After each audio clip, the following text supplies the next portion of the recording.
This next song comes from Tanzania. It's a song in Swahili, a love song.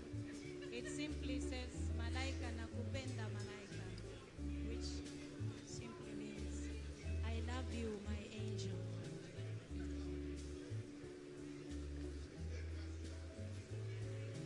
Malaika, nakupenda malaika.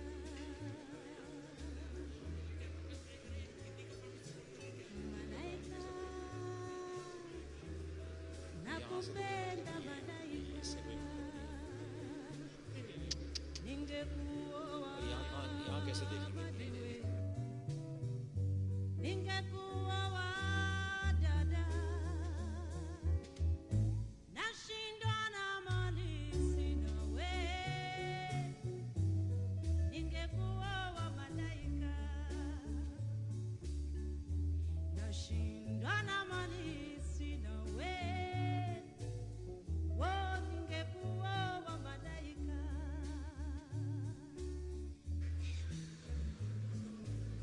Desa zasumbua roho yangu. Desa zasumbua roho yangu.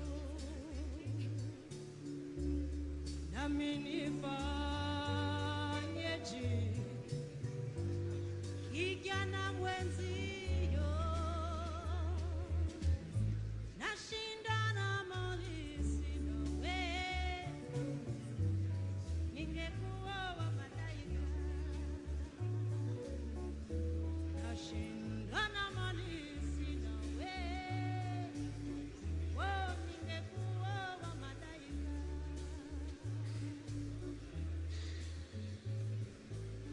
Kidege hukuwaza kidege. Kidege hukuwaza kidege. Nami nifanyeje? Kijana mwenzio, nashindana mali sina we. Okay, can I, once again, can I have your attention, please? And this time it's good news, okay? We need everyone to be seated. We will resume the program imminently, so we need everyone to be seated, please. Please oblige everyone to be seated. Those on the outside, if you can all get inside as well. We'll start the program very shortly. Thank you.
Ladies and gentlemen, may I ask us all to settle now?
Ladies and gentlemen, can we all rise and welcome the heads of state who will be coming in a moment.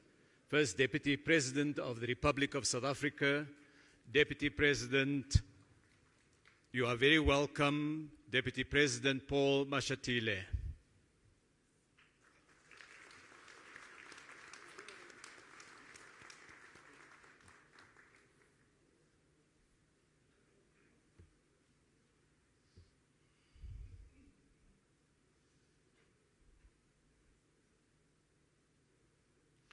May I ask you to be seated?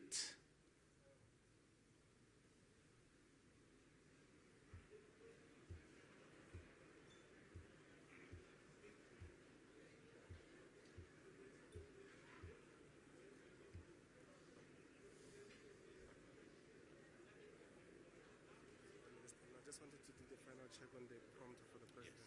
Yes. Okay. Thank you, sir. So we've asked nothing to be changed. The president's prompt stays as he is. Brother will speak and then they can just lower everything. Right, can I now again ask you to join me in welcoming the excellencies who are coming through now and joining us here on the stage.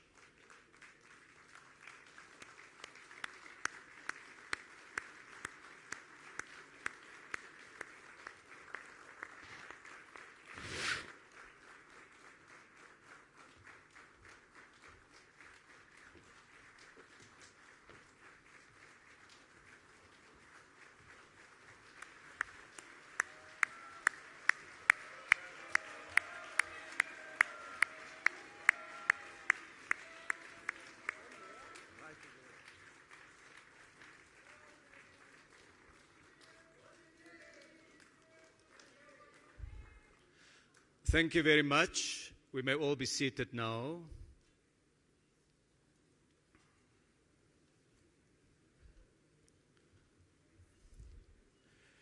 His Excellency President Cyril Ramaphosa, His Excellency President Lula da Silva, His Excellency Prime Minister Narendra Modi,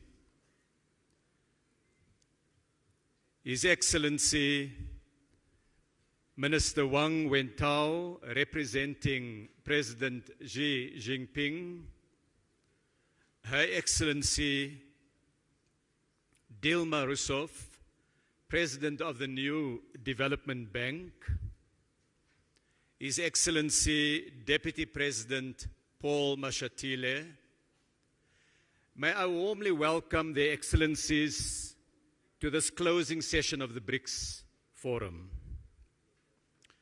Today, the business community met, and we will receive a report on the discussions shortly. The discussions that dealt with the substance of the business forum.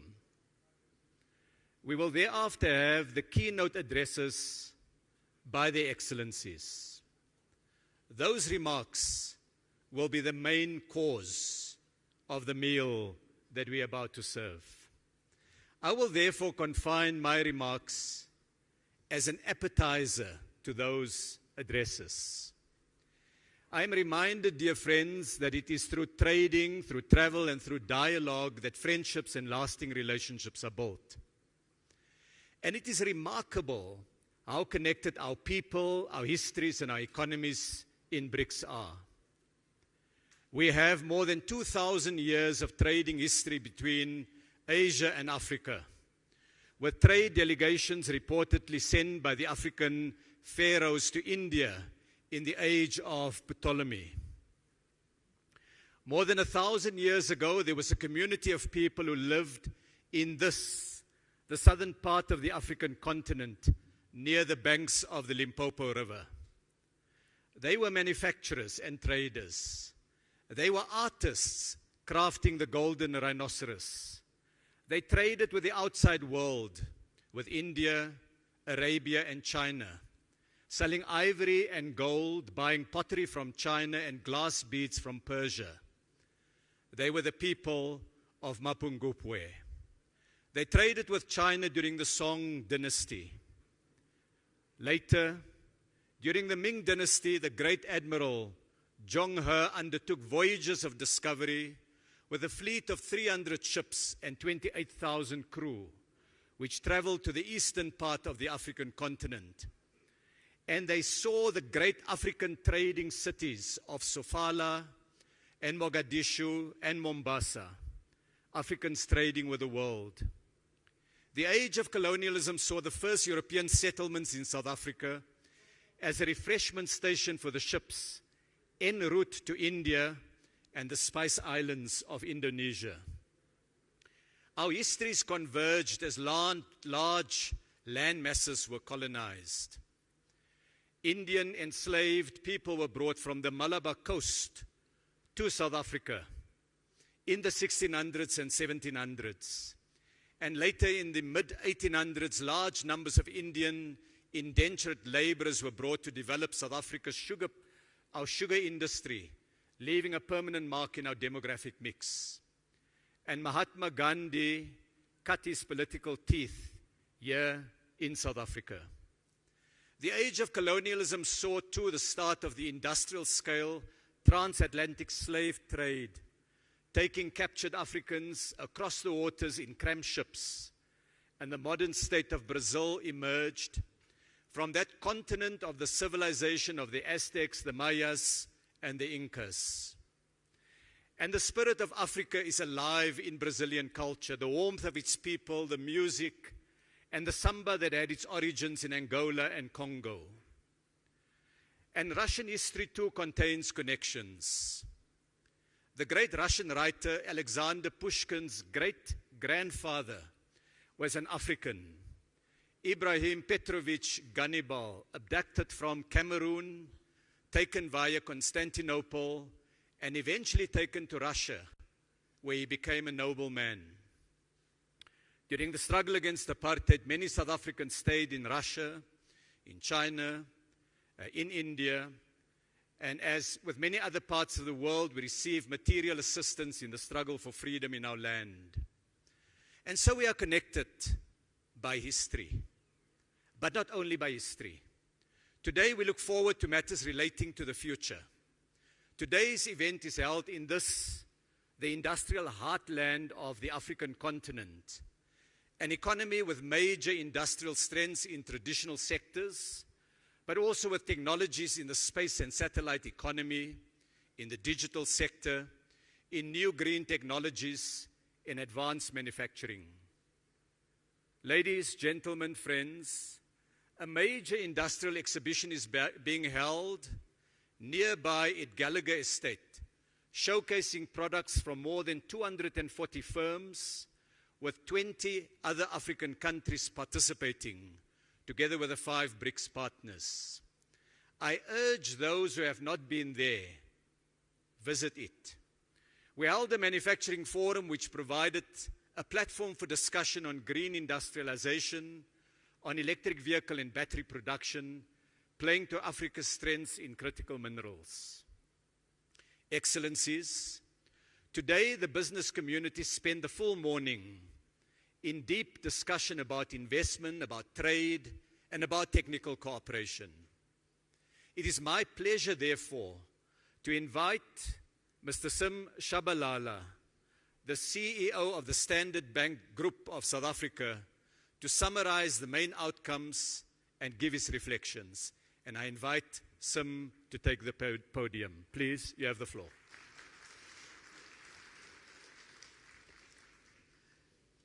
Thank you very much indeed, Mr. Minister, for that kind introduction. Your Excellencies, ladies and gentlemen, it's a tremendous privilege to present this high-level feedback on the BRICS Business Forum 2023. Today, guided by its theme of making accelerated growth and sustainable development a reality, the BRICS Business Forum has held sharply commercial and highly dynamic sessions attended by entrepreneurs, policymakers, business people, and indeed academics from across a number of the member countries and beyond.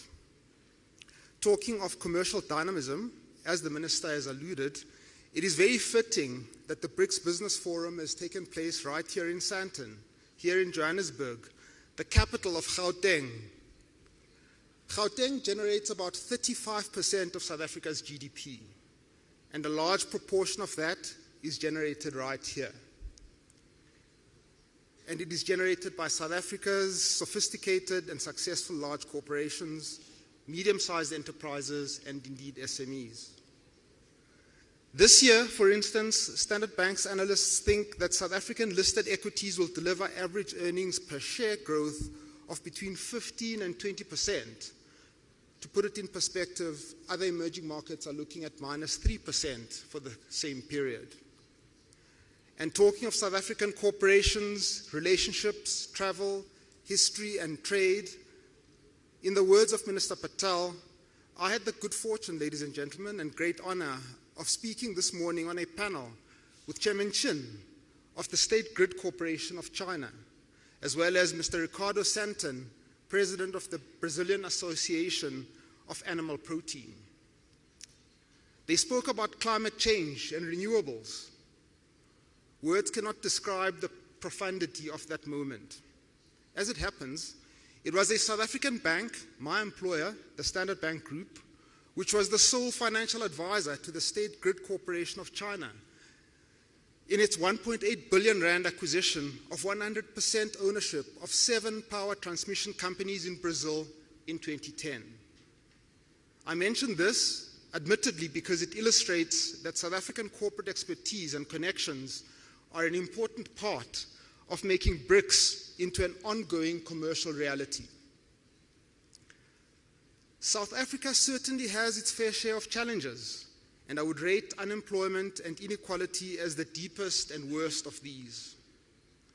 The wealth of Sandton is within easy walking distance of the deep poverty of Alexander, a painful contrast that can be found in all of the BRICS countries, but one that is also highly conducive to innovation in the service of inclusion. For instance, to South African ears, the Brazilian financial services innovations that we heard about today sounded all too familiar. So there are serious challenges here in South Africa, but we also have immense strengths and competitive advantages. As well as the corporations that I've mentioned, these strengths include our strong rule of law, which guarantees that contracts will be observed and that commercial disputes will be settled fairly. They include our freely floating currency, open capital account, extremely skillful and credible central bank, and deep and liquid capital markets. These guarantee that returns on investment are and will remain quickly accessible in the currency of the investor's choice. More competitive advantages arise from what a Chinese panelist called South Africa's celebrity products, Mr. President, which include rooibos tea, wine, and unique tourist experiences. This brings us to another of South Africa's strengths, which is South Africa's openness for the business and tourist traveler. People from all of our major trading partners enter South Africa either visa-free or with an e-visa. Further, liberalization of travel and greater encouragement of air links between the BRICS countries and our major trading partners is certainly warranted. Perhaps above all, South Africa's competitive advantage emerges from our well-developed trade and investment network with our fellow Africans. China is indeed Africa's largest trading partner. What is sometimes missed, however, is that South Africa is the second largest exporter to the rest of our beloved continent and its 4th largest import partner. Of course, investors from the BRICS and worldwide do very much want to buy into Africa, given our continent's uniquely favorable demographics, immense natural resources, potential for low-cost industrialization, and increasing market integration under the Africa Continental Free Trade Area. For all these reasons, according to the IMF forecasts and on current trends, it is likely that sub-Saharan Africa will be the fastest growing region of the world by 2030. Standard Bank's analysts foresee that intra-Africa trade could double under the AFCFTA and that there would be a $3.4 trillion investment opportunity in Africa infrastructure emerging from this rapid growth. The bottom line is simple. If investors from BRICS and worldwide want to buy into Africa's enormous growth potential, the place to start is right here, in the square mile of Sandton.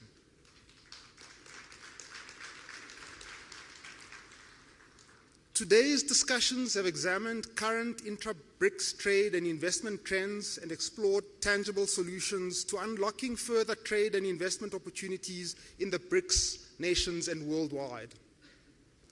Given that the BRICS nations are agricultural powerhouses, agricultural production and trade were discussed in detail, with many useful comparisons, contrasts, and cross-learnings emerging. Participants were firmly of the view that much room exists for improvement across the BRICS nations regarding agricultural trade and market access. The same is true of Africa in general. Given the investments and the right policy environment, Africa can become the breadbasket of the world during this century, what Mr. Motsepe called the African century. Another important topic was the just transition.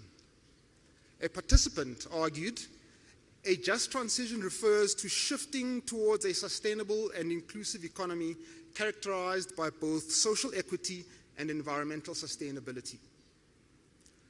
Renewable energy is an enormous opportunity for public sector collaboration and private sector investment and trade right across the BRICS and beyond. The theme of entrepreneurship featured strongly. A vibrant SME sector is often the most efficient way to create jobs. And some SMEs become unicorns and even mighty multinationals such as BYD and Tencent of China. Of course, for this to happen, countries need favorable business environments, strong education systems, and the appropriate financing institutions. Participants further argued that opening up market access to entrepreneurs across all BRICS presents an exciting opportunity to foster trade and job creation. And this again highlights the value of strong travel links and appropriate visa regimes.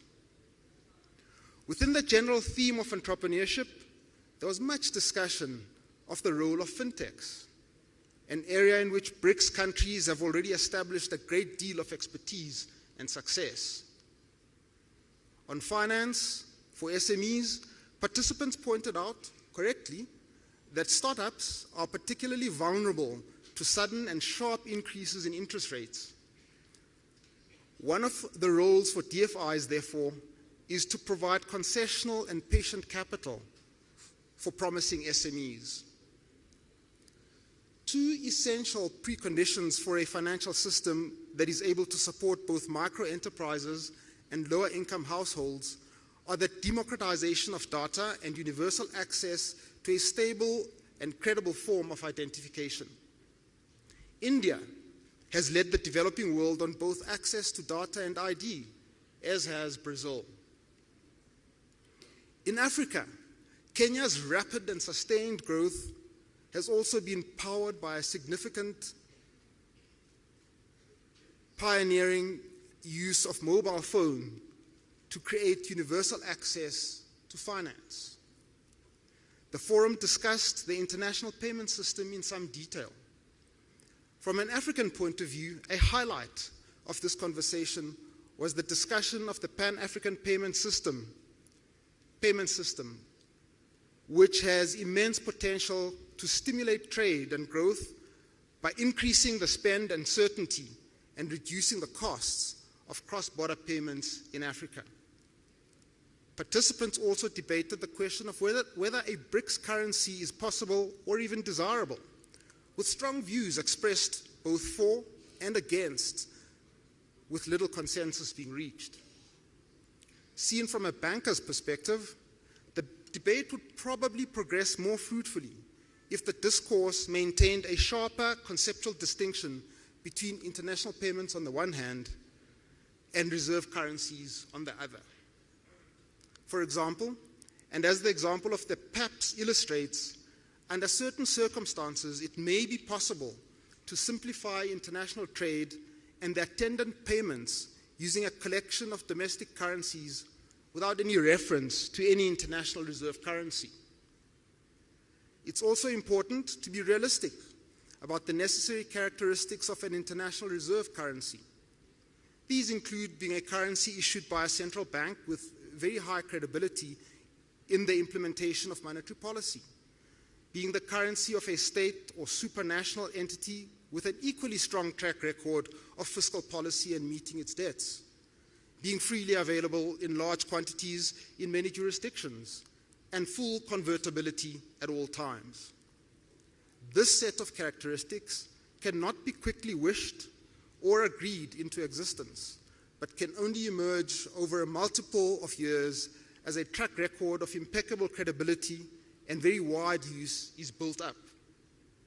Finally, the forum also heard of the pleasing progress that is being made in institutional development, setting up sector-specific work streams which allow for concentration and focus on areas of common interest in infrastructure, manufacturing, energy, and financial services.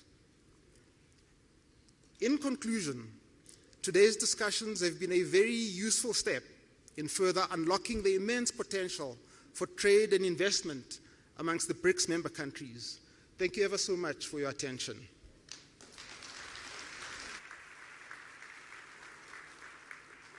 I'd like to thank Sim Shabalala for that report on behalf of the business community. I'd also like to welcome a large number of esteemed guests and delegates, members of cabinet from a number of different countries, heads of the BRICS Business Council chapters, ambassadors and high commissioners.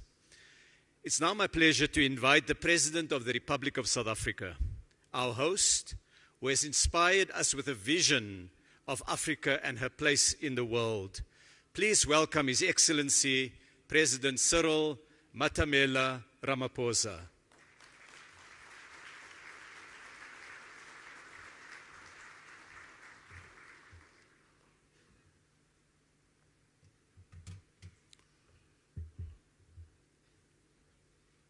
Thank you, Program Director, Minister Ibrahim Patel, Your Excellency President Luis Lula da Silva, Your Excellency Prime Minister Narendra Modi,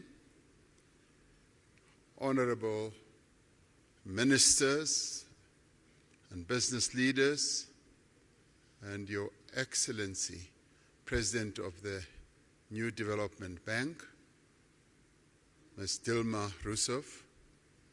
I greet you all, and it's a great honor to have this opportunity to participate in this leaders' session of the BRICS Forum. I particularly want to thank Mr. Sim Shabalala for the report that he has just given, and particularly underline and appreciate the message that is coming from all of you as business leaders about the immense opportunities that you see in investment across the BRICS countries. The BRICS group of countries exists not only to strengthen government-to-government relations, but also to forge stronger ties between the peoples of our 5 nations. It is for this reason that several bodies have been established since the BRICS was formed to enable cooperation across society, be it in business, be it in political parties, be it in the social sector, and also in the sporting sector. The BRICS Business Council is a vital and vibrant platform for strengthening economic ties between our respective countries and in forging common perspectives on inclusive economic growth and development, as we have heard from the report that has just been tabled by Mr. Chabalala. The changes that have taken place in BRICS economies over the past decade have done much to transform the shape of the global economy. Together, the BRICS countries make up a quarter of the global economy. They account for a fifth of global trade and are home to more than 40% of the world's population. This agglomeration of these 5 countries has a major impact on various aspects of the global activity and life. As we celebrate the 15th anniversary of BRICS, trade between BRICS countries totaled some $162 billion last year. Foreign investment has played an important role in the growth of BRICS economies. Total annual foreign direct investment into BRICS countries is 4 times greater than it was 20 years ago. However, the new wave of protectionism and subsequent impact of unilateral measures that are incompatible with WTO rules undermine the global economic growth and development. We therefore need to reaffirm our position that economic growth must be underpinned by transparency, by inclusiveness. It must be compatible with a multilateral trading system that supports a developmental agenda, the type of developmental agenda that the 5 countries that are members of BRICS have embraced right from the onset. We require a fundamental reform of the global financial institutions so that they can be more agile and responsive to the challenges facing developing economies. In this respect, the new development bank, established by BRICS countries in 2015, is leading the way. Since its formation, it has demonstrated its ability to mobilize resources for infrastructure and sustainable development in emerging economies without conditionalities. Earlier, before coming into this session, I was speaking to the president of the New Development Bank, and she was outlining to me how ready and willing the New Development Bank is in terms of supporting the development agendas of various countries. And we applaud this, and we appreciate this. BRICS economies have emerged as powerful engines of global growth. Yet the rapid economic, technological, social changes underway create new risks for areas such as employment, equality, as well as poverty in many of the BRICS countries.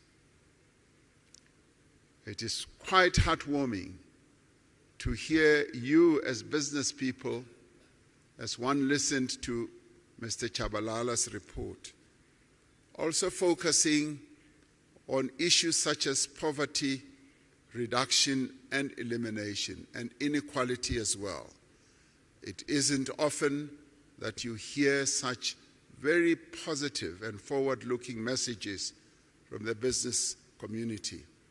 So it's wonderful to be in a forum under the aegis of BRICS that you as business leaders are in tune with the developmental agenda that needs to be pursued to lift the people who live in BRICS countries and beyond out of the ravages of poverty and inequality. We therefore call on the business community to join hands with us to identify solutions to these and many other challenges affecting our respective economies. From a South African perspective, there is massive untapped potential for investment in our country and indeed on the African continent as well. In recognition of this potential, the theme for this 15th BRICS Summit is BRICS and Africa, the partnership for mutually accelerated growth, sustainable development, and inclusive multilateralism. Africa is a continent of great opportunity in industrialization process in a variety of sectors. This continent is rich in the critical minerals that will drive business success in the 21st century. The continent has resources of lithium, vanadium, cobalt, platinum, palladium, nickel, copper, rare earth minerals, rhodium, and many others. And these are the minerals that abound and are driving economic activity across the world. African countries have made it clear that the investors of choice are those who will come and invest in our continent, but also process the resources here close to source, so that African countries do not export rock and sand, but export finished products as we would like to do. We are developing stronger regional value chains that will connect a number of African countries, providing investors with diversity, with strength, as well as with resilience. The African Continental Free Trade Area creates a single market that is expected to grow to 1.7 billion people and nearly $7 trillion in consumer and business spending by 2030. The success of the African Continental Free Trade Area will require a massive investment in infrastructure. We need to mobilize the substantial financing that is needed to build the roads, the ports, the rail, energy and telecommunications network that will enable industrialization and trade. It is also pleasing to hear that you, as the business community, you also see this area as opportunities that you can invest in. Growth in African economies will be driven in the main by small and medium enterprises. This requires focused as well as effective support to these businesses. It is important that specific financing be directed also to women-owned businesses so that they can harness the benefits of the Continental Free Trade Area. And we in Africa, as we seek to grow and develop, we are focusing on the empowerment of the women of our continent who have been held back through the years of colonialism, and in our case, through the years of apartheid, through protocols and laws. And we are saying we need to free the women of our continent so that they can trade, so that they can be in business and grow the economies of our various countries. Africa has a young, digitally connected and urbanizing population, a population which provides a stable workforce for companies in the future. The investment in skills development is continuing to grow. These factors all position Africa as the next frontier of productivity and growth. The BRICS countries have an opportunity to contribute to and participate in Africa's growth story. This can be achieved through greater cooperation in areas such as infrastructure, agriculture, manufacturing, new energy, and the digital economy. I was pleased to hear that these are also areas that you as business people are focusing on. South Africa has an important position in growing the African market, facilitated by the Africa Continental Free Trade Area and other free trade agreements. South Africa's industrial strength, our mineral endowments, and our large market opportunities provides a compelling value proposition for companies wanting to establish their businesses here. South Africa has significant industrial capacity, with Africa's most advanced industrial innovation and fabrication base. Firms that have invested here recognize that South Africa has deep local capital markets and strong financial systems. We have a diverse and sophisticated economy, and this country possesses world-class infrastructure, skills, abundant natural resources, industrial clusters, and a host of incentives to support investment. And many investment and partnership opportunities exist in renewable energy, in infrastructure, in aquaculture, in ICT, automotives, pharmaceuticals, and advanced manufacturing, amongst others. It is clear from the report that we have just received that this has been a very productive business forum.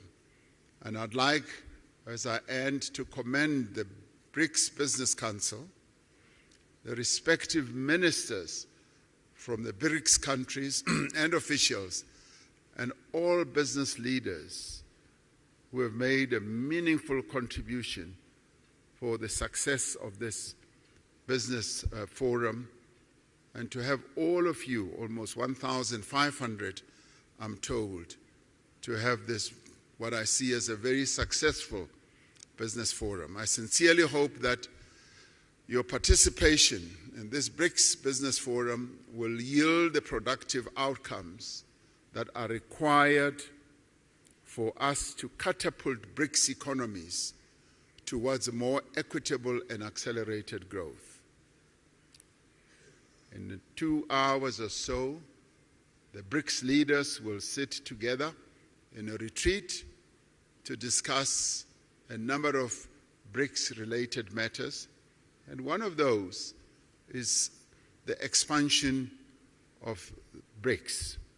A number of countries, some of which are represented here, are seeking to be part of this BRICS family. And we appreciate that. It goes to show that the BRICS family is growing in its importance, in its stature, and also in its influence in the world. And we will be taking into account the various desires of various countries to be part of BRICS. So we hope to take into account the report of your discussions here as well, as we consider the way forward with BRICS. Your participation here really strengthens the BRICS story. It confirms that BRICS is an important player in the geopolitical and economic architecture of the world. And so we hope that it will continue to be so. Thank you very much for participating. We thank you.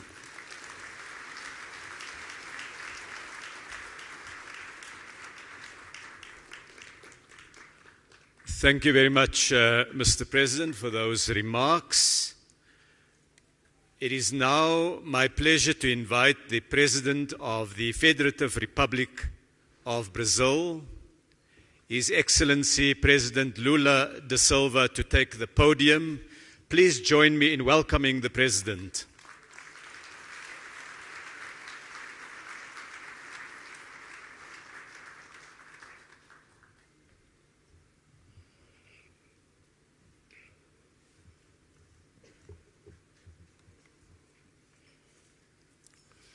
Gostaria de cumprimentar o presidente Ramaphosa, presidente da África do Sul. Gostaria de cumprimentar os ministros. Gostaria de cumprimentar a presidenta do novo Banco Cooperativo Rousseff. Gostaria de cumprimentar os empresários e as empresárias aqui presentes. E gostaria, sobretudo, de saudar o governo sul-americano pela realização desse fórum empresarial. Quero expressar a minha satisfação por compartilhar este evento com os demais líderes dos países dos BRICS. Agradeço também a todos os empresários e empresárias presentes, em especial a direção do Conselho Empresarial, que completa 10 anos. O estabelecimento de parcerias entre os setores privados é uma dimensão muito relevante do BRICS, e que dá vida e continuidade às relações entre países. Desde a primeira cúpula de chefes de Estado e de governo, nossa participação na economia global vem se ampliando.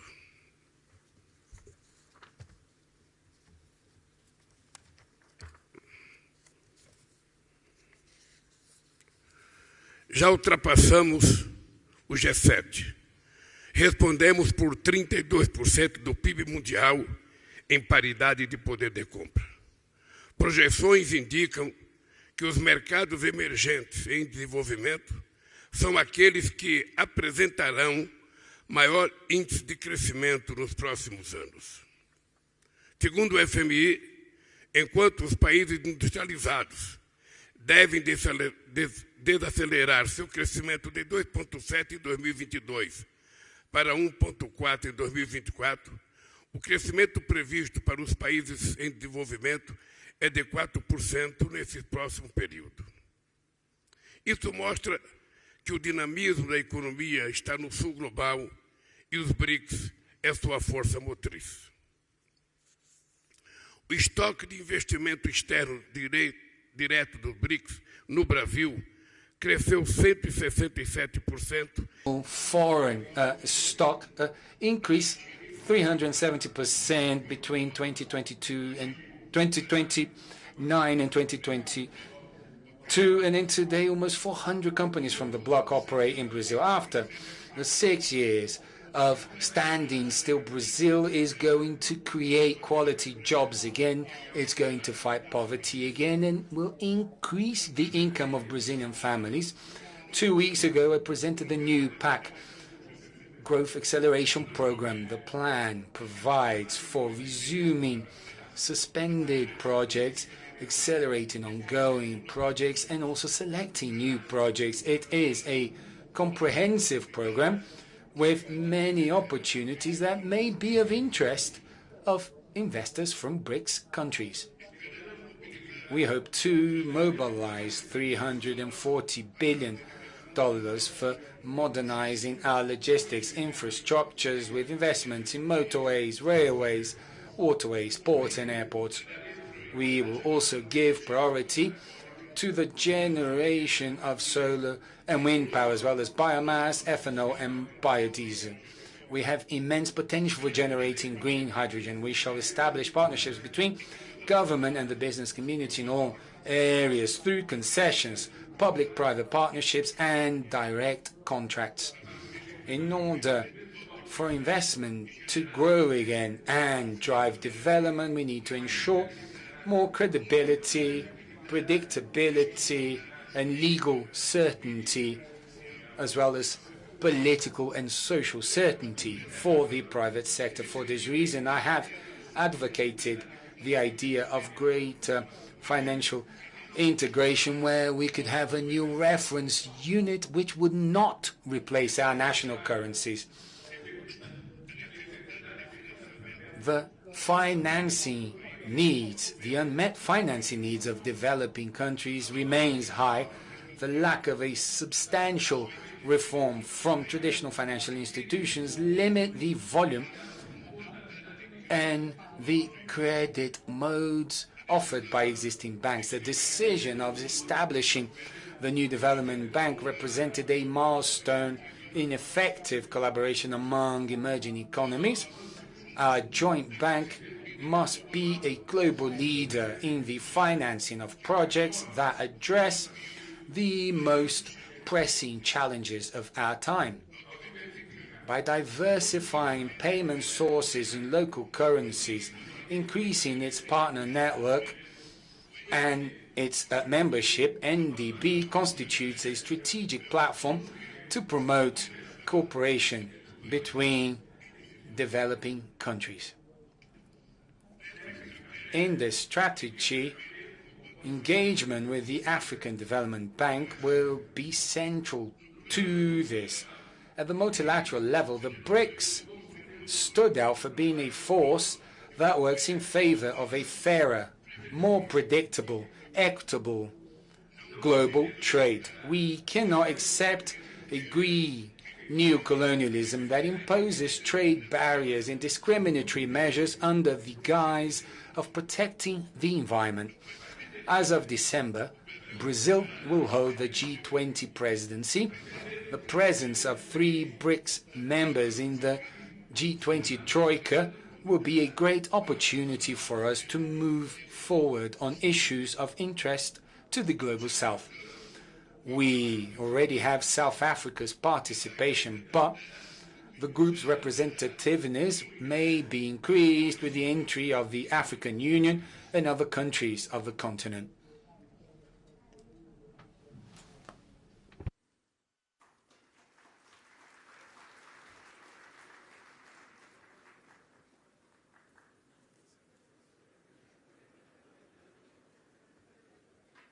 Is just a water break.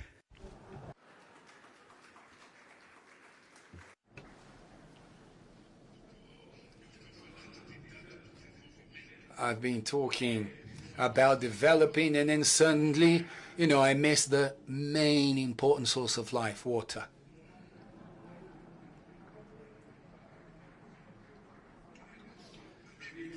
Dear friends, upon taking office as president of my country again, I am resuming the guidelines of Brazilian foreign policy. We started to rebuild South American integration. We have resumed our partnerships with the US, China, and the European Union. We hosted the summit of the Amazon countries. We still had to return to Africa.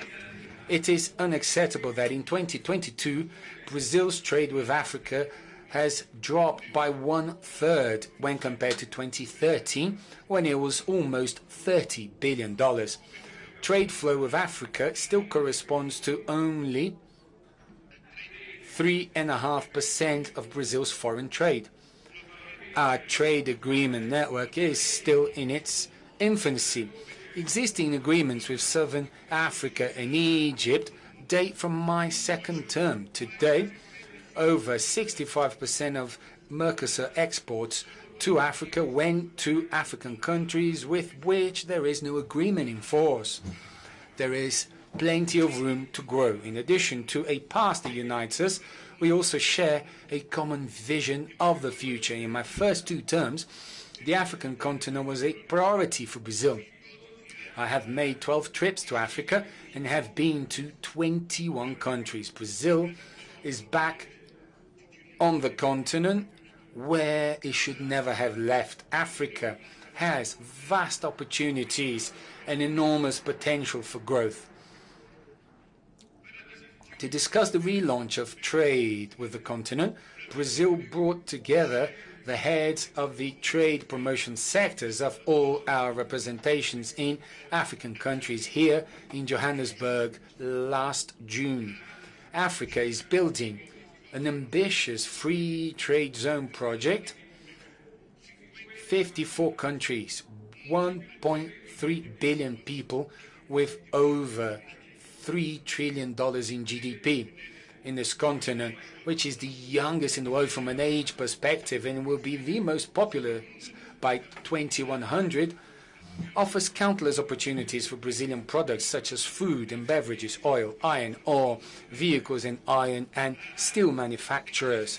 Africa has 65% of the arable land available in the world, and it has a strong vocation for being an agricultural powerhouse with the capacity to feed its people and offer global food security solutions. Combining investment and technology, Brazil has developed modern tropical agricultural techniques that can be successfully replicated in Africa. Through the Brazilian Agricultural Research Corporation, we have turned the Cerrado into an area of high agricultural productivity, and we can replicate this experience in the African savanna. My government has also resumed public policies to support family farming, essential to fight food insecurity and hunger that affects our continent. The More Food program, which I relaunched last June, allows small farmers to have access to financing to purchase tractors, tools and harvesters. As in the past, a version of the More Food program for food should be resumed as another aspect of Brazilian South-South cooperation.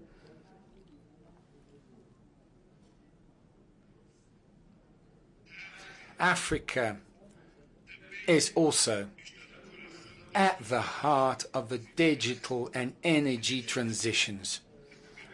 Internet coverage already reaches most of the African population, and digital innovation centers and financial technology services companies are multiplying, strengthening the Brazilian health complex. Strengthening may lead to ample opportunities for cooperation with South America. The African continent has important ore reserves such as, essential ore such as lithium or cobalt that will play a strategic role.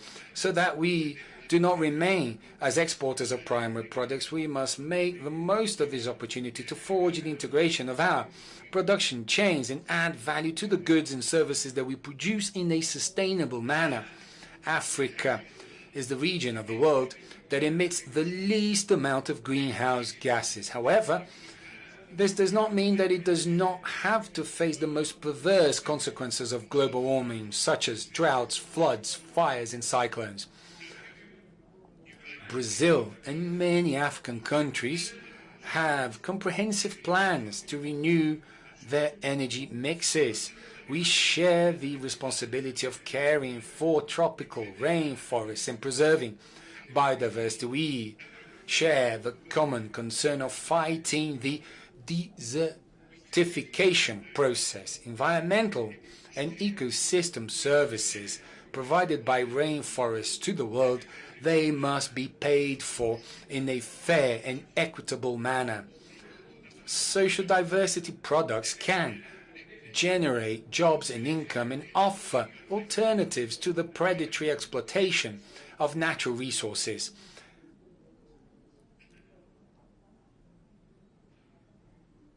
These are the pillars of the ecological transition plan that we will launch soon. For our economic and productive integration to flourish, it will be necessary to increase sea and air connections between the two sides of the Atlantic. It is inexplicable that we do not have direct flights between São Paulo and Johannesburg, Cairo or Dakar, essential for increasing the flow of people, trade and tourism.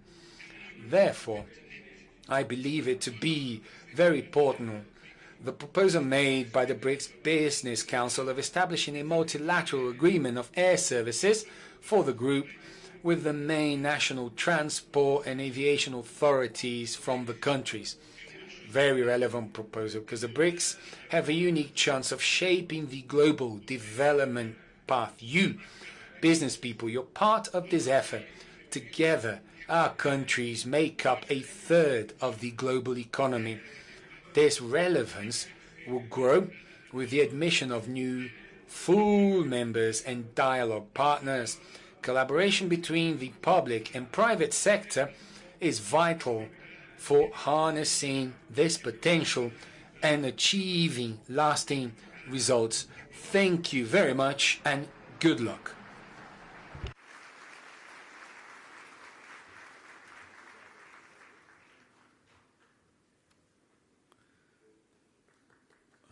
Obrigado. I thank His Excellency President Lula da Silva. Our next speaker is the President of the Russian Federation, His Excellency President Vladimir Putin, who, while he's not able to be with us, will address us via video. I now ask that the video recording be started.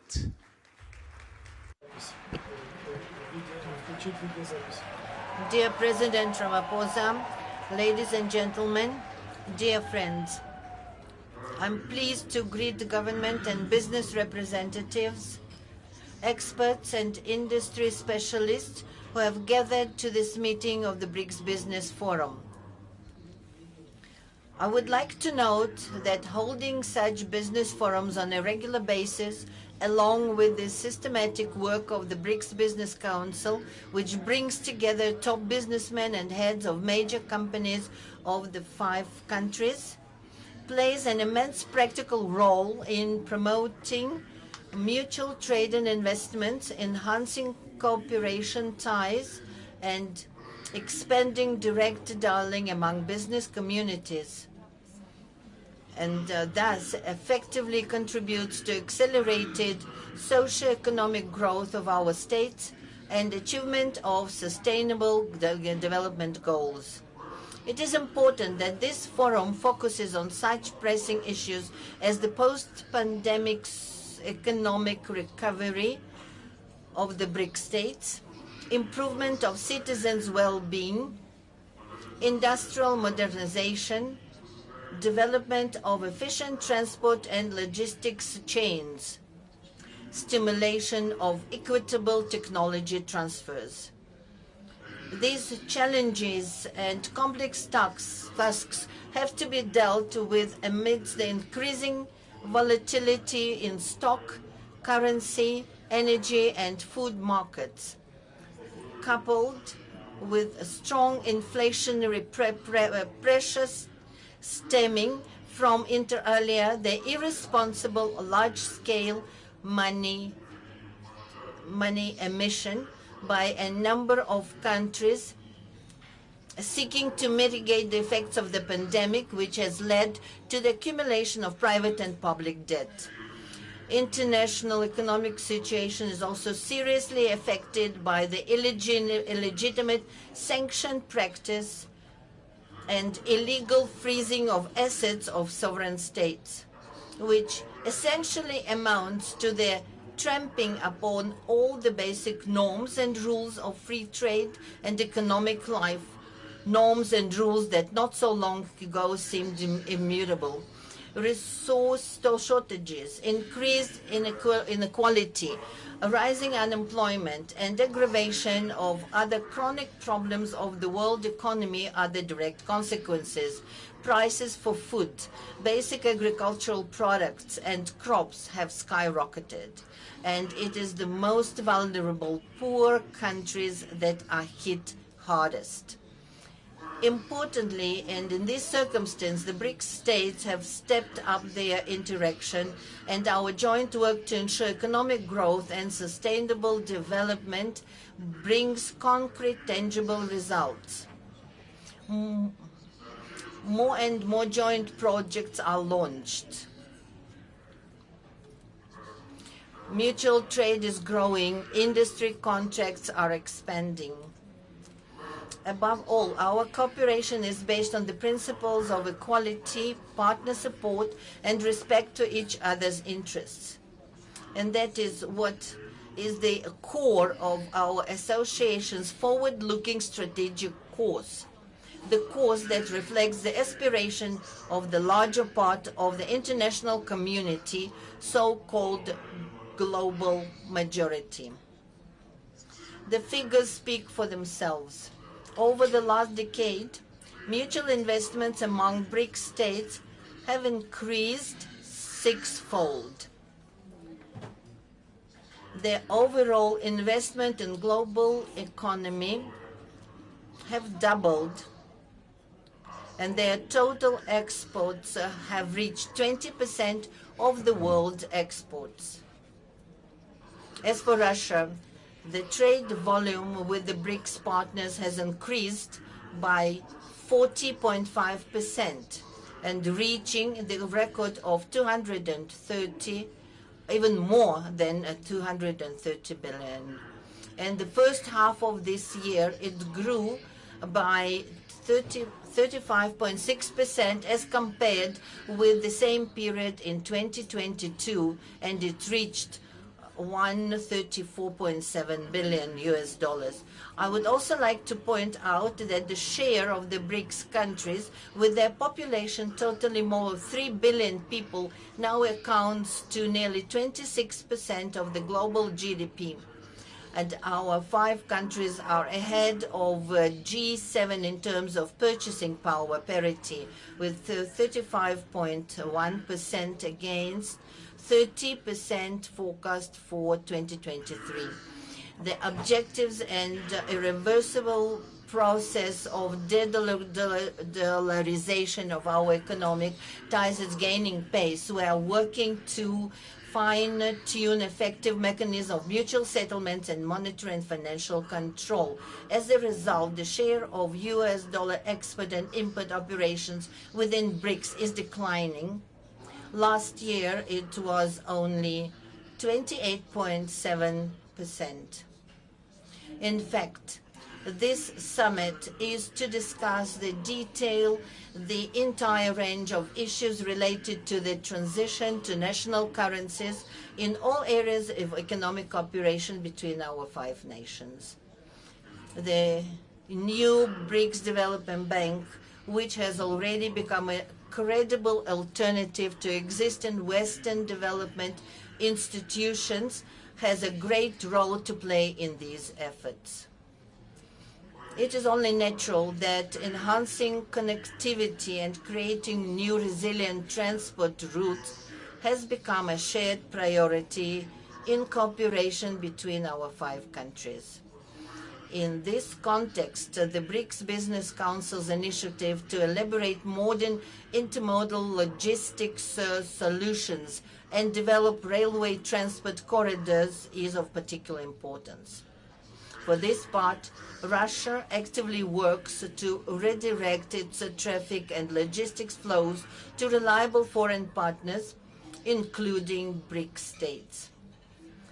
Our flagship project include the Northern Sea route and the new international North-South transport corridor. These 2 major transport routes aim to provide the shortest and most cost-effective trade routes to link major industrial, agricultural, energy hubs with consumer markets.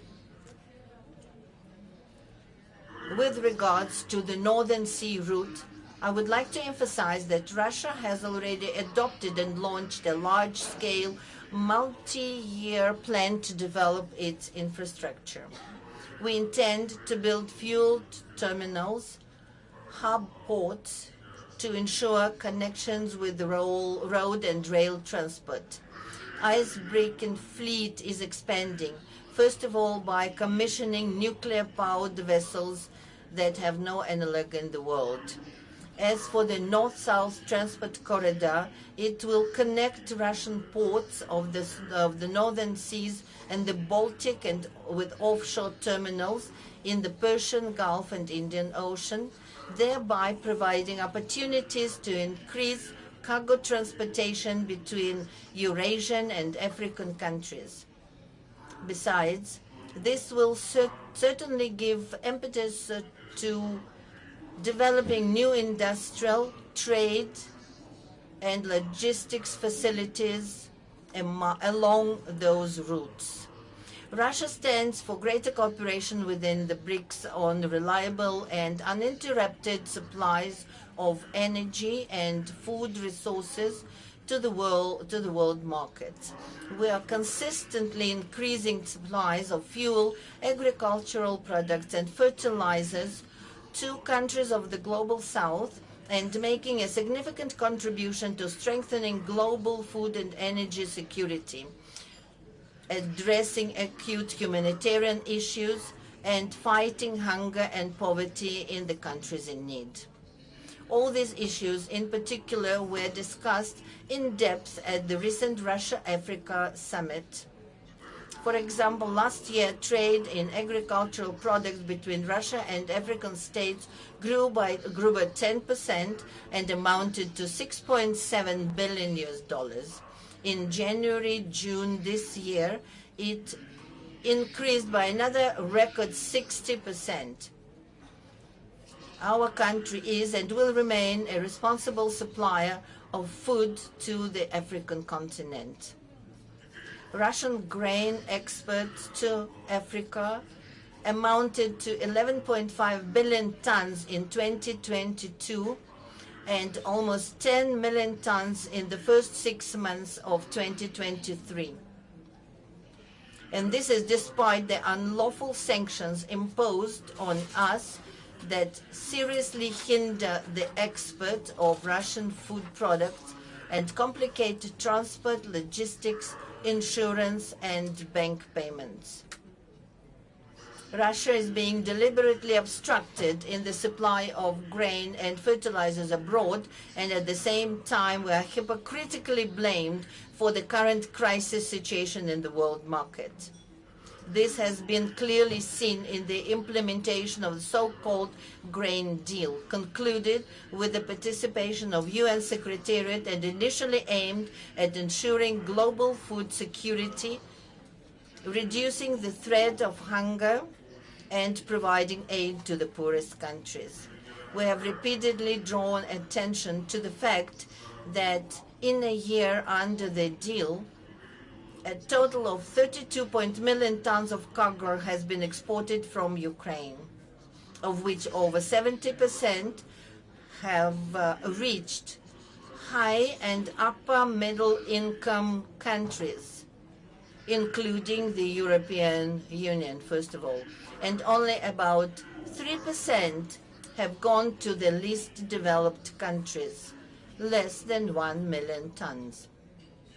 None of the terms of the so-called deal concerning the lifting of sanctions imposed on Russian exports of grain and fertilizers to world market have been fulfilled. Obligations to Russia in this regard have been simply ignored.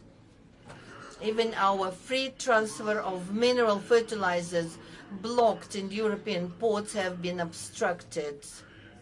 In fact, this is purely humanitarian campaign that should not in principle be subject to any sanctions.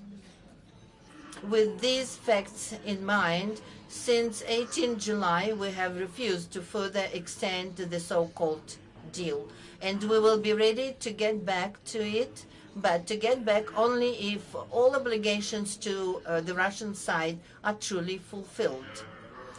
I have repeatedly said that our country has the capacity to replace Ukrainian grain both commercially and as free aid to needy countries, especially since our harvest is again expected to be perfect this year. As a first step, we have decided to graciously provide 6 African countries 25 to 50,000 tons of grain each, with free delivery of these cargoes. Negotiations with the partners are going to an end. Among the priority lines of interactions, we see also further coordination of the approaches of the BRICS participants on the subject of supporting small and medium-sized enterprises. This is an important part of the overall economic agenda of the Group of Five, which implies the assistance of the widest circles of citizens involved in business regarding the issues of administrative and tax regulation, digitalization, electronic commerce, and participation in the value chains. I would note that thanks to the state support programs, the entrepreneurs from the BRICS countries successfully adapt to the constantly changing situation in the global market. They find new partners, new sales channels, attract additional funding, and use more actively modern technologies. It is equally significant to continue to develop cooperation within the BRICS countries in the field of decarbonization of economy, reduction of man-induced impact on the nature, and adaptation to the changing of climate. Russia is ready to work jointly to promote more balanced approaches to the climate change in the international arena. Our country is consistently implementing the National Low Carbon Development Strategy. We plan to reach the carbon neutrality of the Russian economy not later than 2060, including through the introduction of technological innovations, modernization of infrastructure for access to affordable and clean energy, conservation of ecosystems on land and sea. We believe that the implementation of the climate goals can be facilitated by a variety of technologies, including those that have been in use for a long time already, such as nuclear generation, hydropower, gas motor fuel.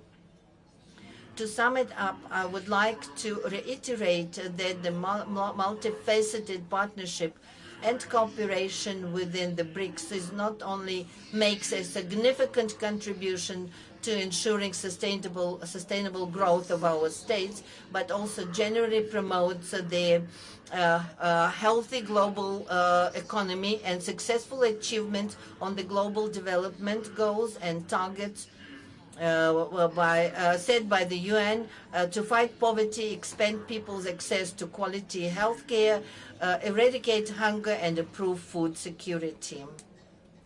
Therefore, I'm confident that the BRICS Business Forum and Business Council will continue the creative work aimed at the improvement of contacts between the entrepreneurial circles of the countries of the Group of Five and joint implementation of mutually beneficial projects. In conclusion, I would like to invite representatives of the business circles to our countries to come, to the Eastern Economic Forum in Russia that will take place in 10 to 13 September in the city of Vladivostok, where by tradition there will be discussion of issues that are of interest, including the business community of the BRICS countries. Thank you very much for your attention.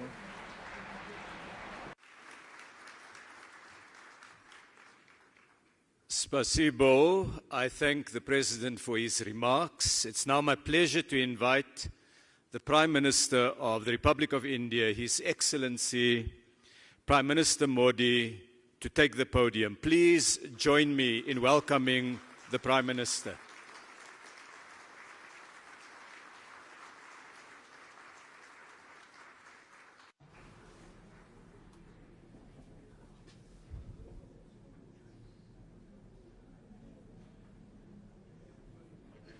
Excellencies, leaders of BRICS business community, my namaskar, good evening to you all. I am glad that immediately after arriving in South Africa, our very first engagement is the BRICS Business Forum. First and foremost, I thank President Ramaphosa for his invitation and for organizing this meeting. My heartiest congratulations and best wishes on the 10th anniversary of the BRICS Business Council.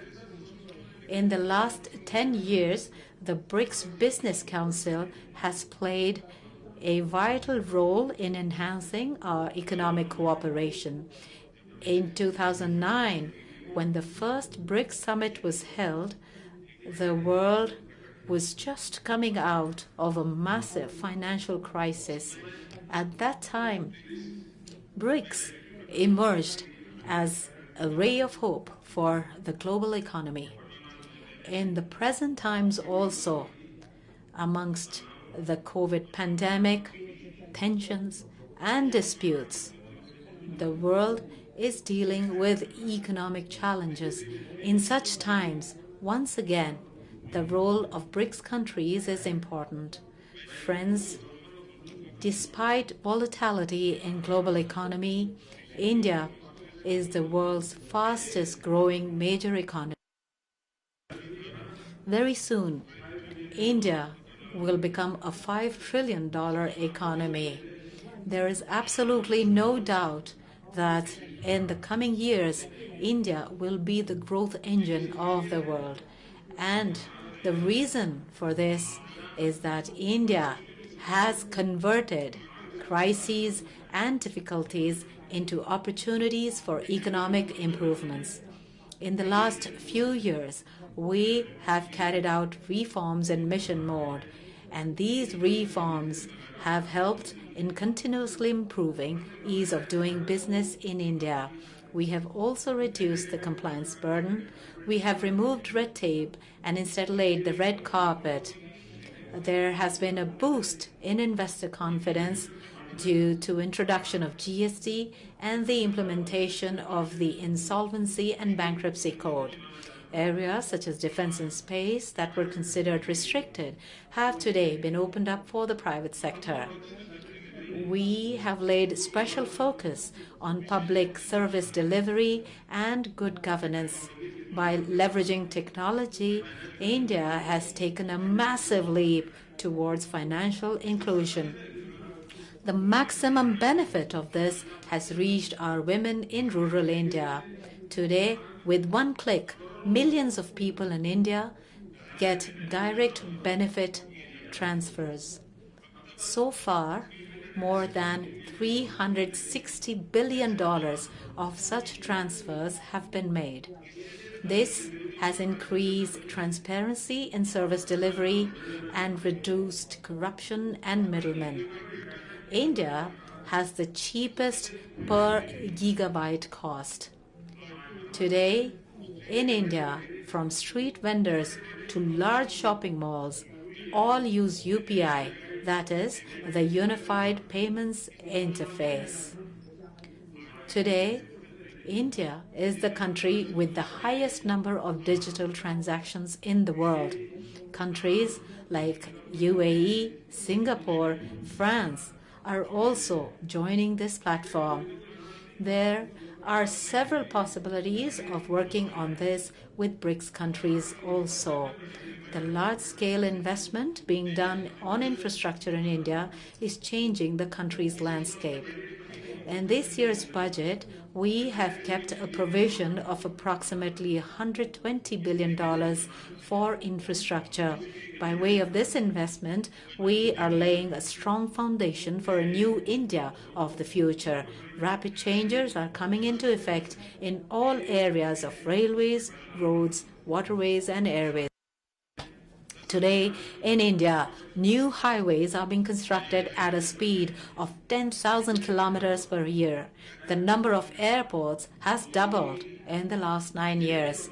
We have implemented the production-linked incentives with an objective to promote investment and production, with logistics costs reducing. The manufacturing sector of India is becoming competitive. India is amongst world leaders in the area of renewable energy. We are taking active steps to make India a global manufacturing hub in areas such as solar energy, wind energy, electric vehicles, green hydrogen, and green ammonia. It is but natural that with this, India will become a huge market for renewable technology. Today, India has the world's third largest startup ecosystem. There are more than 100 unicorns in India currently in areas such as IT, telecom, fintech, AI, and semiconductors. We are moving forward with a vision of Make in India, Make for the World. All of these efforts have directly had a positive impact on the lives of common people. In the last 9 years, the income of people has increased approximately 3 times. Women's participation in the economic development of India has been significant. From IT to space, from banking to healthcare, women have worked shoulder to shoulder with men and are contributing to the country's progress. The people of India have resolved to become a developed nation by 2047. Friends, I invite all of you to be a part of India's development journey. The COVID pandemic has taught us the importance of resilient and inclusive supply chains. For this, mutual trust and transparency are extremely important. By bringing our strengths together, we can make significant contributions to the welfare of the world, especially the Global South. Excellencies, once again, I congratulate the leaders of the BRICS business world for their contribution.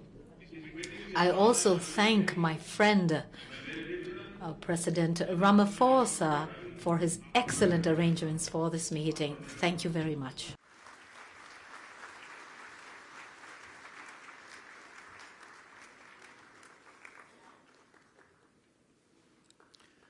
I'd like to thank the Prime Minister, Dhanyavad. Thank you.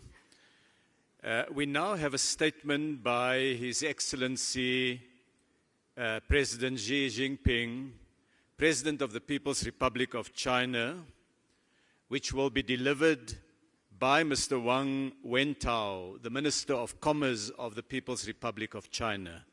Please join me in welcoming Minister Wang to make the statement on behalf of President Xi.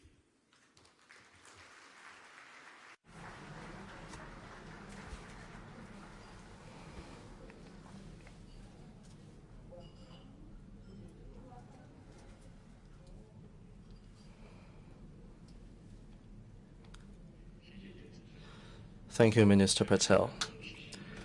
It is my great honor to read out the remarks on behalf of His Excellency Xi Jinping, President of the People's Republic of China, at the closing ceremony of the BRICS Business Forum 2023. Your Excellency President Guatemala Cyril Ramaphosa, members of the business community, ladies and gentlemen, friends, I wish to extend my warm congratulations on the success of the BRICS Business Forum in South Africa. 10 years ago here in South Africa, we BRICS leaders witnessed the birth of the BRICS Business Council.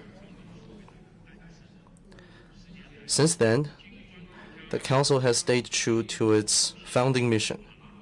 It has seized opportunities to deepen cooperation, contributing to economic and social development of BRICS countries, and helping sustain global economic growth. Right now, changes in the world, in our times, and in history are unfolding in ways like never before, bringing human society to a critical juncture. Should we pursue cooperation and integration, or just succumb to division and confrontation? Should we work together to maintain peace and stability, or just sleepwalk into the abyss of a new Cold War? Should we embrace prosperity, openness, and inclusiveness, or allow hegemonic and bullying acts to throw us into depression? Should we deepen mutual trust through exchanges and mutual learning, or allow hubris and prejudice to blind conscience? The course of history will be shaped by the choices we make. An ancient Chinese thinker observed that following the underlying trend will lead one to success, while going against it can only cause one to fail. We humankind have achieved notable economic development and social progress over the past decades, and that is because we have drawn lessons from the 2 world wars and the Cold War, followed the historical trend of economic globalization, and embarked on the right path of openness and development for win-win cooperation. Our world today has become a community with a shared future in which we all share a huge stake of survival. What people in various countries long for is definitely not a new Cold War or a small exclusive bloc. What they want is an open, inclusive, clean, and beautiful world that enjoys enduring peace, universal security, and common prosperity. Such is the logic of historical advance and the trend of our times. 10 years ago, I made a proposition of building a community with a shared future for mankind, calling on all countries to build this planet we all call home into a harmonious family. In the face of high winds, choppy waters, and even treacherous storms, we in all countries need to uphold the correct views of the world, of history, and of our overall interests, and act to translate the vision of a community with a shared future for mankind into reality. We need to promote development and prosperity for all. Many emerging markets and developing countries have come to what they are today after shaking off the yoke of colonialism. With perseverance, hard work, and huge sacrifices, we succeeded in gaining independence and have been exploring a development path suited to our national conditions. Everything we do is to deliver better lives to our people. But some country, obsessed with maintaining its hegemony, has gone out of its way to cripple the emerging markets and developing countries. Whoever is developing fast becomes its target of containment. Whoever is catching up becomes its target of obstruction. But this is futile, as I have said more than once, that blowing out others' lamp will not bring light to oneself.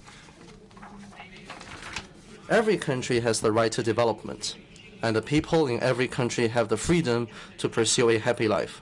With that in mind, I have proposed the Global Development Initiative with the goal of promoting development for all by the international community and boosting the UN 2030 Agenda for Sustainable Development. With the support of many countries, solid gains have been made in pursuing this initiative, with cooperation flourishing in various fields. China will work with all other countries to speed up cooperation under the Global Development Initiative, strengthen drivers of global development, promote the reform of the World Trade Organization in a comprehensive and in-depth manner, meet common challenges together, and make life better for people across the world.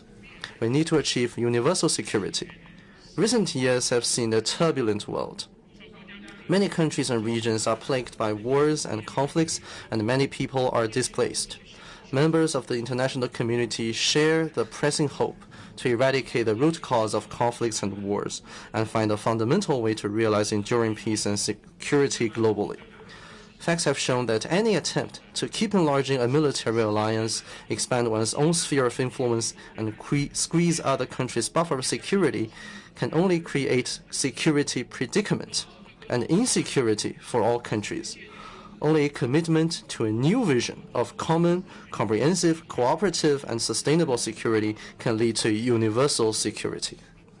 Last year, I put forward a Global Security Initiative, and it has gained support from over 100 countries and international organizations. China stands ready to jointly pursue this initiative with all others. We should have dialogue and oppose confrontation, forge partnership but not alliance, and pursue win-win outcome and oppose zero-sum game, and work together to build a community of security. We need to stay committed to exchanges among civilizations and mutual learning. One flower alone cannot make a beautiful spring. Only blossoming of a rich variety of flowers can bring spring to the global garden. Human civilization is colorful by nature. It is precisely because of their differences in history, culture, and system that all countries need to interact with each other, draw on each other, and advance together. Deliberately creating division with the assertion of democracy versus authoritarianism and liberalism versus autocracy can only split the world and lead to clash of civilizations.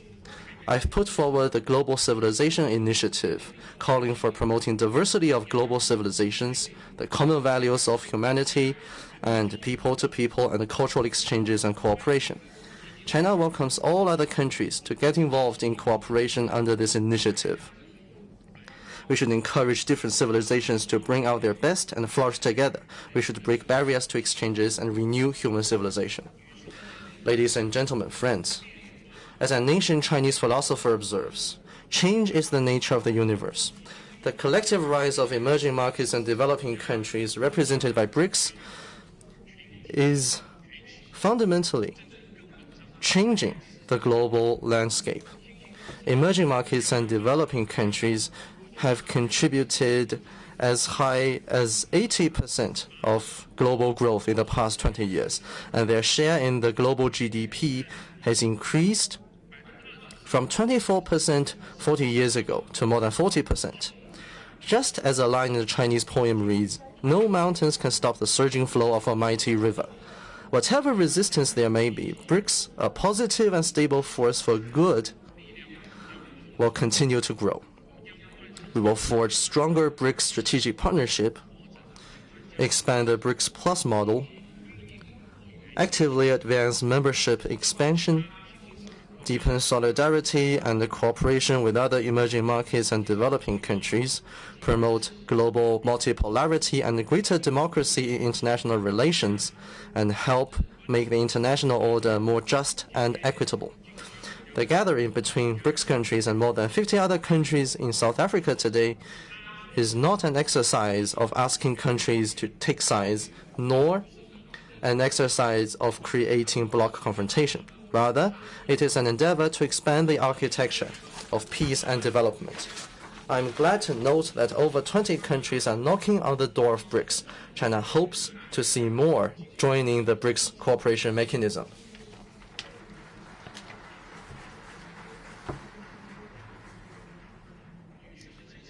Ladies and gentlemen, friends, China stays committed to an independent foreign policy of peace and the building of a community with a shared future for mankind. As a developing country and a member of the Global South, China breathes the same breath with other developing countries and pursues a shared future with them. China has resolutely upheld the common interests of developing countries and worked to increase the representation and voice of emerging markets and developing countries in global affairs. Hegemonism is not in China's DNA. Nor does China have any motivation to engage in major power competition. China stands firmly on the right side of history and believes that a just cause should be pursued for the common good. At present, we Chinese, under the leadership of the Communist Party of China, are advancing the great rejuvenation of the Chinese nation on all fronts by pursuing Chinese modernization. Chinese modernization aims to achieve common prosperity, material and cultural ethical advancement, harmony between humanity and nature, and peaceful development for a huge population. Chinese modernization has created a new form of human advancement and presented a new future of modernization. We hope that other developing countries and draw on the outstanding achievements of human civilizations and find their own paths to modernization in keeping with their national conditions. Achieving high-quality development is a top priority in China's goal of fully building itself into a modernized country. We are committed to applying a new development philosophy and creating a new development paradigm. In the past decade, China has contributed more than 30% of annual global growth. This year, the Chinese economy has maintained the momentum of recovery and growth. China enjoys several distinct advantages: a socialist market economy in systemic terms, a supersized market in terms of demand, a full-fledged industrial system in terms of supply, and abundant high-caliber labor force and entrepreneurs in terms of human resources. The Chinese economy has strong resilience, tremendous potential, and great vitality. The fundamentals sustaining China's long-term growth will remain unchanged. The giant ship of the Chinese economy will continue to cleave waves and sail ahead. China will remain an important opportunity for the world's development. Our door is wide open to anyone who wants to engage in cooperation with us. As a supersized economy, China will remain firm in advancing high-standard opening up. We will continue to expand market access, cut the negative list for foreign investment, and further open the modern services sector. We will steadily improve the business environment, provide national treatment to foreign invested enterprises, foster a world-class market-oriented business environment governed by a sound legal framework, and build a globally oriented network of high-standard free trade areas. We will continue to advance ecological conservation, accelerate the building of a beautiful China, actively and prudently move toward carbon peak and carbon neutrality, and pursue all-round green transition in economic and social development.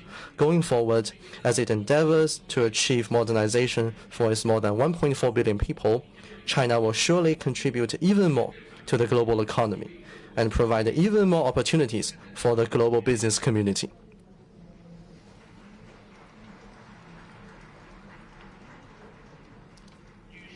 Ladies and gentlemen, friends, a formidable mission is a magnificent and glorious mission. As long as we work in unity and strengthen cooperation, we will not be intimidated by any risk or challenge on the way ahead, and we will surely steer the giant ship of human development to a brighter future. Thank you.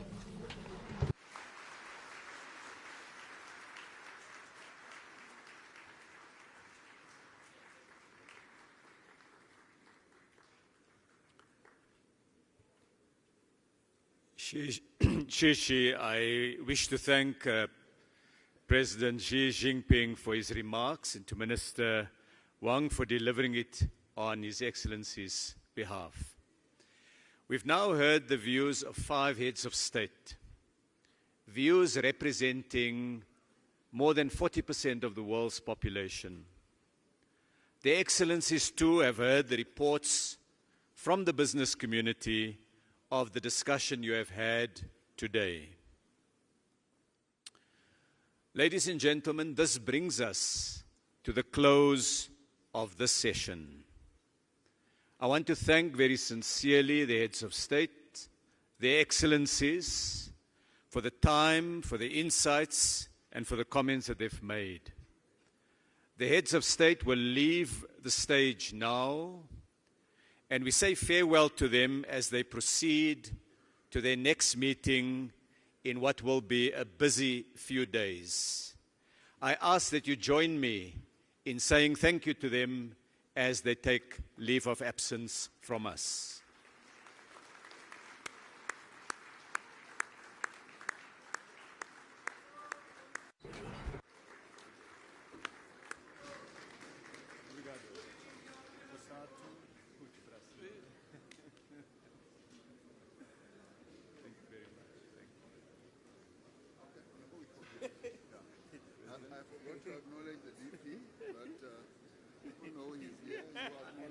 Okay. Yeah. Okay. All right, testing. Thank you so much. Really appreciate it. Testing, testing. It's a very good week. Okay, excellent. Testing. All right, can I have your attention? 有请大家注意，有请大家注意。留在会场的人，我只是想告诉你们，非常非常感谢。As we come to the end of the proceedings for the day, we wish you well for the remainder of, for those traveling, for the remainder of the period here at the BRICS Summit. Don't forget these translator headpieces must be left behind. And we pray, as we have said before, that great good will come out of this particular BRICS Summit, the BRICS Summit of 2023. Thank you.